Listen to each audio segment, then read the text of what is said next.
இந்த சென்ற வாரம் அந்த சிறைங்கிற படம் இருக்குது பார்த்தீங்களா, அந்த படத்தை நான் பார்த்தேன். அற்புதமான படம். அதாவது வந்து அதில் ஆட்டம் கிடையாது, பாட்டம் கிடையாது, பெரிய ஃபைட்டு கிடையாது, கேப்ரே டான்ஸ் கிடையாது, பஞ்சு டைலாக் கிடையாது, ஒரு ஹீரோ வந்து 100 பேர் அடிக்கலை, AK-47 துப்பாக்கியை தூக்கிட்டு அலையலை, ஆட்டோ அந்த பாம் கிடையாது, இல்லை ஸ்மெக்லிங் கிடையாது, எதுவுமே கிடையாது. ஆனால் படம் நல்லா இருக்கு. எப்படி?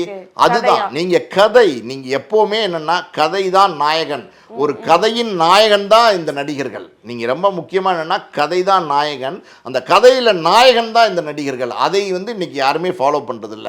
நல்ல படங்கள் எடுக்கிறதுக்கு யாருமே தேவையில்லைம்மா. ஒரு டூரிஸ்ட் ஃபேமிலின்னு ஒரு படம் இந்த வருஷம் வந்த படம் தான்.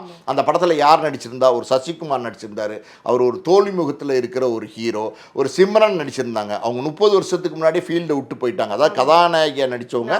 அந்த கதாநாயகி அந்தஸ்துலேருந்து அவங்க 30 வருஷத்துக்கு முன்னாடி போயிட்டாங்க. இவங்க 2 பேரையும் வச்சுக்கிட்டு ஒரு மெகா ஹிட் படம், ஒரு பட்ஜெட்டில் தயாரிக்கப்பட்ட படம் 100 கோடியை தாண்டி எப்படி கலெக்ட் பண்ணிச்சு, ஏன் கனெக்ட் பண்ணிச்சு? அந்த படம் சென்டிமெண்ட்டாக இருந்துச்சு. அந்த படம் வந்து கனெக்ட் ஆச்சு மக்களோட.